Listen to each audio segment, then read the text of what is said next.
Mga idol at kabayan, breaking news! Amerika at United Kingdom pinagsama ang lakas para wasakin ang nasa 21 mga attack drone at missile ng Houthi na inilunsad dito sa Red Sea. Mga fighter jets at 4 na barkong pandigma ng Amerika at United Kingdom nagtulong-tulong para supilin ang mga banta na inilunsad ng kalaban sa mga pangkomersyal na barko sa karagatan. Sa pagdating ni President Joko Widodo sa Pilipinas, Presidente ng Indonesia, gustong tulungan ang Pangulong Marcos Jr. para mapalakas ng Philippine Navy ang depensa nito, partikular na laban sa mga submarine. Gusto ng Indonesia na magbenta ng anti-submarine aircraft sa Pilipinas. Bakit marami mga bansa ang gustong makakuha o makabili ng mga F-16 fighter jets? Ang videong inyong nakikita ay isa lamang sa kakayahan ng F-16 multi-role fighter kung bakit gustong-gusto ito ng mga piloto. Israel sunod-sunod ang paniningil sa Hezbollah. Ikalawang pinakamataas na commander ng Hezbollah ay tinumba ng Israel Air Force sa pamamagitan ng isang airstrike.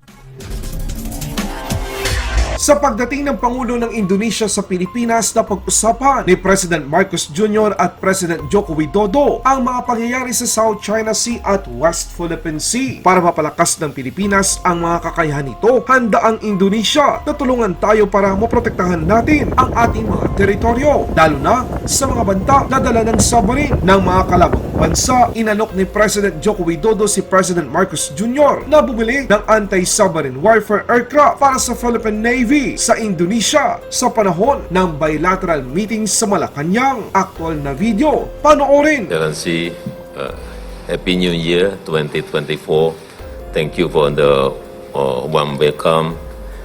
The Philippines is the first country that I'm visiting this year to celebrate 75 years of our diplomatic relations and strengthen cooperation of our countries. I welcome the signing of the MOU on energy cooperation and thank you for the Philippines' support toward Indonesia's chairmanship in ASEAN last year. First, politics and security.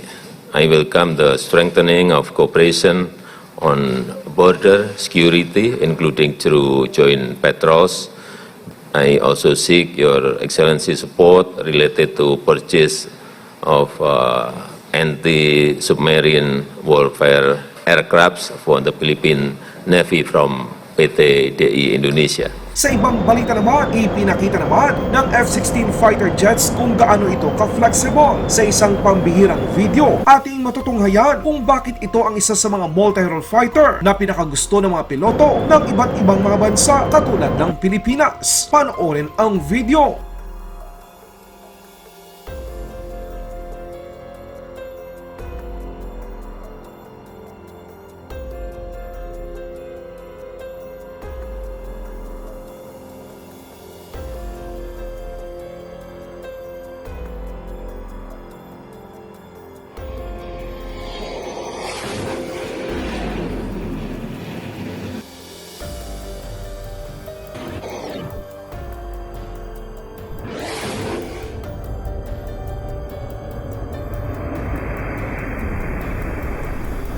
Sa ibang balita naman, Israel muli na namang pinakain ng alikabok ang isa sa commander ng Hezbollah sa Southern Lebanon. Naglunsad ng airstrike ang Israel at target nito si Ali Hussein Barji, commander ng Southern Lebanon region ng Hezbollah Air Unit. Si Ali Hussein Barji ay responsable sa iba't ibang operation gamit ang mga pampasabog at attack drone laban sa Israel Defense Force. Ito na yung sinasabi natin mga kabayan, na huwag nilang unahan yung Israel dahil kahit saan man sila magtago, mahanap pa rin sila. Aktual na video, panoorin.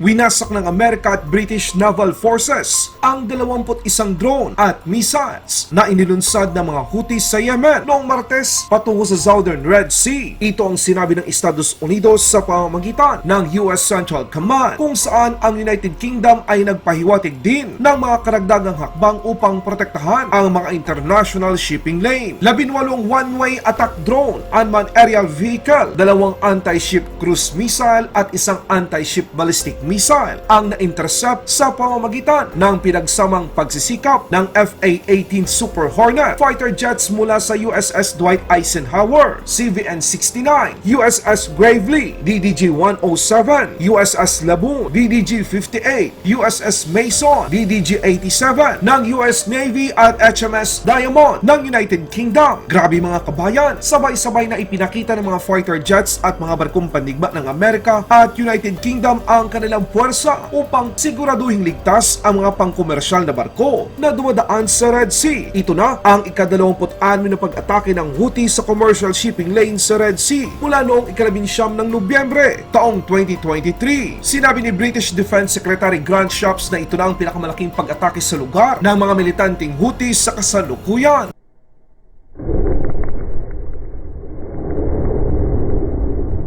I think right now the ships in the Red Sea, the warships, are coping pretty admirably with the threat. I think as soon as you get an indication that those warships might be overwhelmed by the threat, then you're going to see immediate strike action against elements of the command system of the Houthi rebels and also their military capability as well. I think over time, I think the international community is going to lose patience with the Houthis as well. But one thing you can't do is keep threatening you're going to do it and then not do it. At the moment, you've got an American strike carrier there. Between the carrier and her battle group, they've got over 600 missiles, and possibly even more if you add a submarine into that mix as well. There's nearly always a nuclear submarine in the vicinity of a carrier strike group, and I would expect that to take part in the attacks as well. You've also got the full air group, of course, in the Eisenhower, and a range of other options from bases in the Gulf and more widely. The worst case scenario is that one of the warships is hit or the defenses are overwhelmed by the sheer numbers of the drones. I mean, one thing that's worth mentioning is the cost ratios here. These drones are pretty cheap. Some of the missiles are pretty cheap, and the missiles that are being used to shoot them down are pretty expensive. So it's not a great cost ratio. We've seen the guns used. We've seen aircraft from the Eisenhower used as well. But what's really interesting about this situation, we're going to see an acceleration, I believe, of the introduction of directed energy weapons, what you and I might call laser weapons. They're already being trialed. They're successful at sea with the United States Navy.